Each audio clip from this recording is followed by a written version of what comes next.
So let me show you some PDFs that I highly recommend. I would say these are, probably sort of top 3 PDFs that I would recommend, if I would recommend any. Of course, there's a lot of really good material out there, so not trying to say that these are the best and most awesome. I'm sure there's a lot of other ones that are equally or possibly more awesome, but these are good. So download them. Even if you don't have time to read them, they're quite good to, they've got a lot of diagrams and illustrations. Even if you don't have time to, if you're not a reading sort of person, it still can be helpful to just have a little scroll through them. Just have a little scroll and look at the diagrams, look at the illustrations, perhaps look at some keywords, look at some key sentences, and see if there's anything that stands out. And you might connect something with something that you know, and that might take you further. So, let's start with Alchemy Manual. This is a very, very interesting one, and it was apparently acquired through channeling in the late 1950s, early 60s by this woman here called A.T. Olsen, Norwegian girl. And through her contacts, then they started an organization called the Starfield Foundation, and you can download these PDFs from their website, which is there. And this is a very, very good one. It asks all of these questions: what is magnetism, what is electricity, what is gravity, why do objects of different weight fall at the same rate, what is momentum and inertia, so it starts very basic. The first PDF is just sort of asking these basic questions and showing us that the answers that we thought we already had were they were a little incomplete. They didn't go all the way, because they usually were kind of a little bit stagnated in materialism. So we ask these basic questions, and then we get some sort of deeper explanation, and they start with what they refer to as symmetric field physics, which talks about how energy is absolute, and the two basic substances, which they refer to as space field and time field, and the different properties, different characteristics of the space field and the time field. And that kind of explains Qigong a little bit. It's kind of like the yin field and the yang field.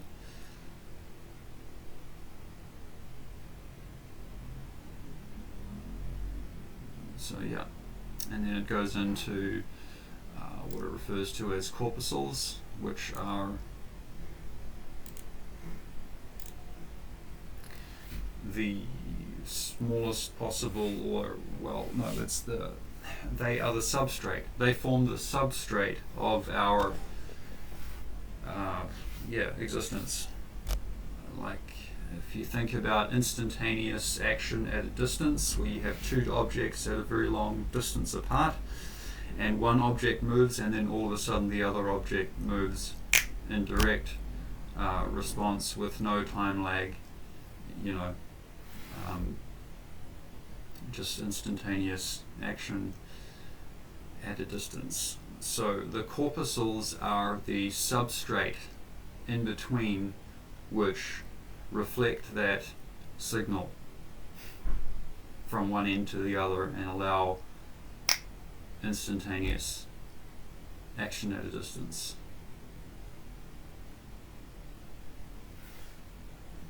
And that is further explained as a what would it say is a harmonic and inharmonic configuration.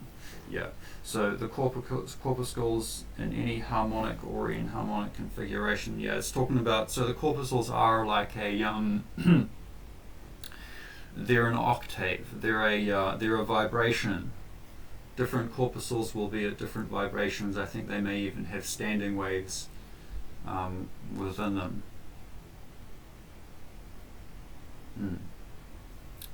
Or they are the substrate through which the standing waves travel, and they have standing waves within them. So it's like, oh, okay, what's the material part, where's the immaterial part, where's the time, where's space? It starts to converge at a null point, which is, yeah, actually, which brings us on to the other PDF, which is this one,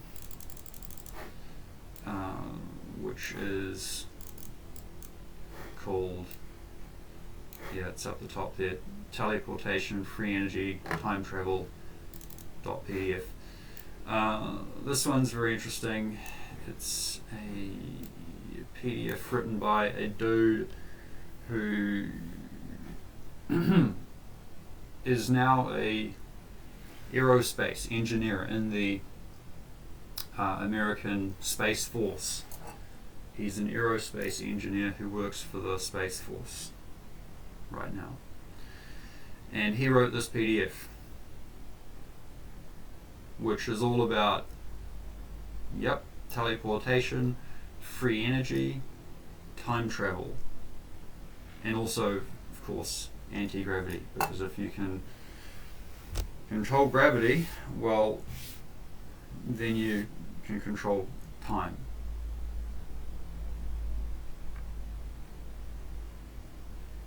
So there's a whole lot of let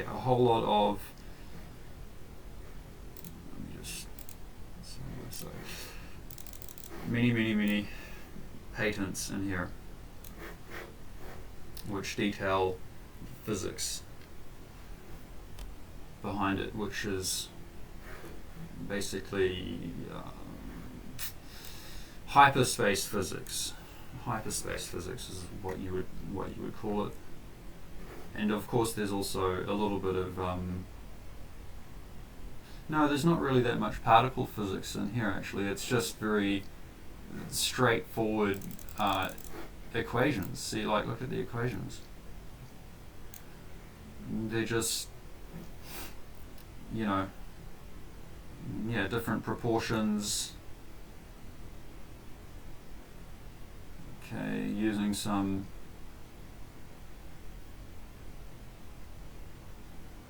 yeah. So yeah, and then they have this, what they refer to as the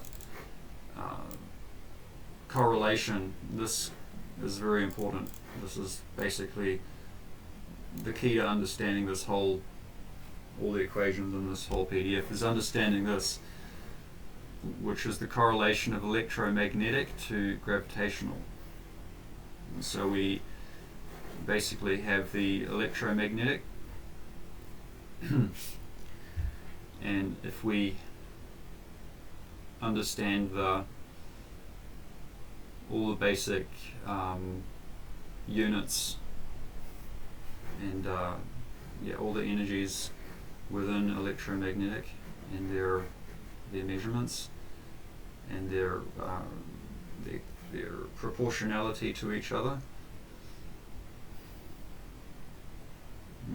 then we can basically use that to influence the gravitational and the time. And that's basically what the whole PDF is about. So using this new hyperspace physics to find out how to build spaceships that use energy. Spaceships that can use energy to move around and not fuel. And also it goes into free energy as well. So this is one of the free energy devices we're looking at right here. What is it called? Yeah, hyperspace energy generator. And that is really the key here in this whole PDF is the concept of hyperspace. So as I was saying about the alchemy manual, it asks the fundamental questions that we then realize the answers which we had for them were basically incomplete, and this gives us the what's actually going on.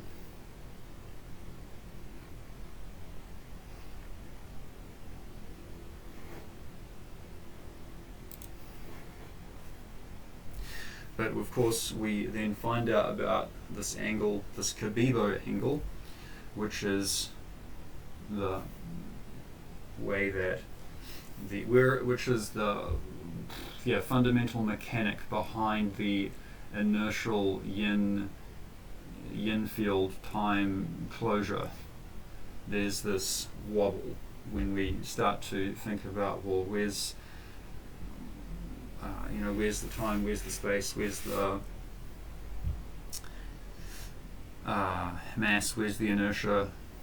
Well, the time and the space are converging at a point, at a null point, at the lowest possible pressure gradient, within our space-time continuum, the lowest possible pressure gradient. And when you get down to that point where it converges, there is basically like a kind of a geometric structure there that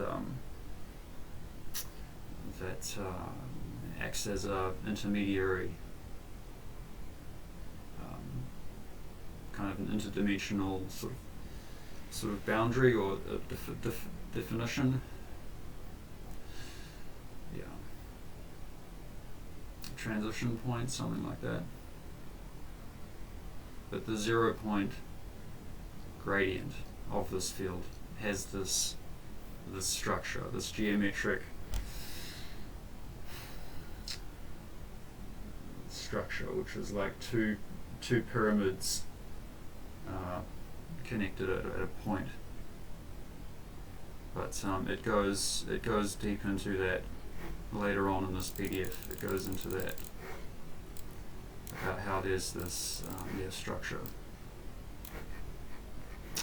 And then the other PDF that I really highly recommend is Ken Wheeler's book here, Definitions, where he explains the definitions that he uses in his work on magnetism, because he uses a lot of nuance that some people aren't familiar with. What are you talking about? So now he made a whole book called Definitions. So if people read that, then they will, you'll understand his other work a lot easier. So yeah, Ken Wheeler's Definitions, and then of course the last one I highly recommend is the Kybalion, the Three Initiates, which possibly explains how Egyptians had the pyramids built, or built the pyramids, or how it happened, it's all here, about energy, frequency, vibration, the mental universe, the divine paradox, the all-in-one, planes of correspondence, vibration, polarity, rhythm, causation, gender, mental gender, hermetic axioms. So yeah, this is a very highly good PDF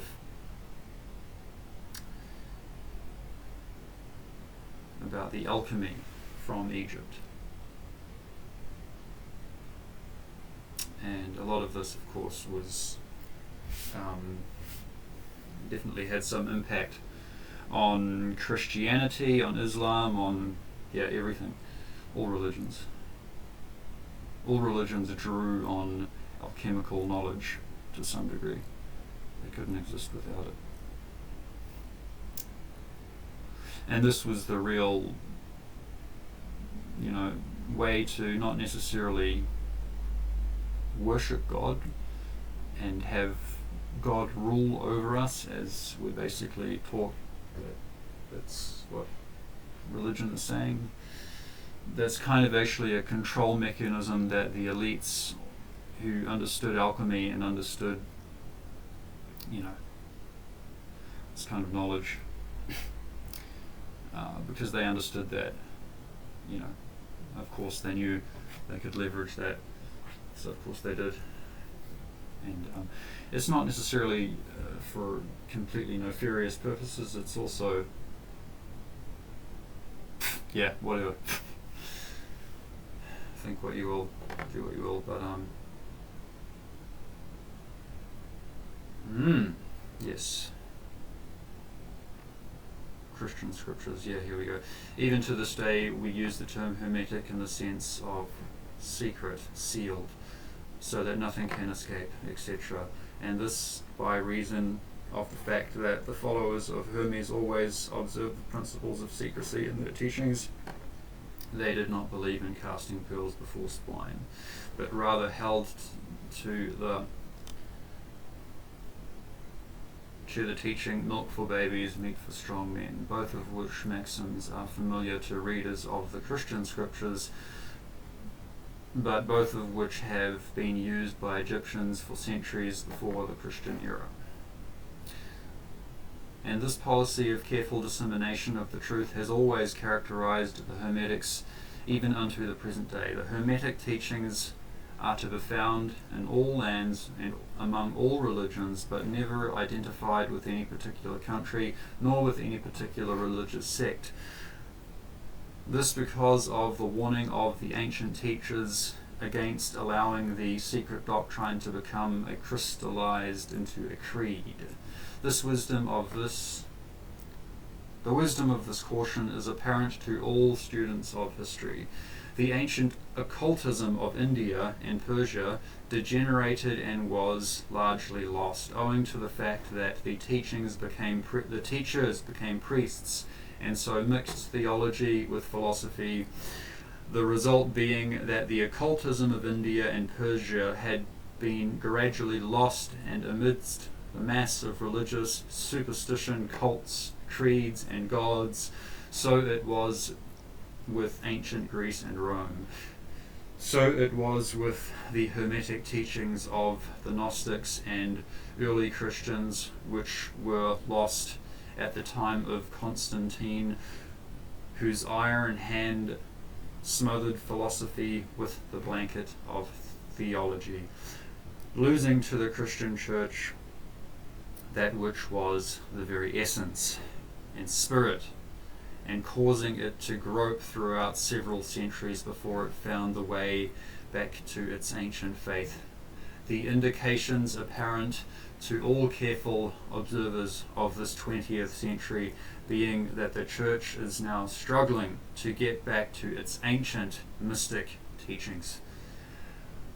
But there were always a few faithful souls who kept alive the flame, tending it carefully and not allowing its light to become extinguished.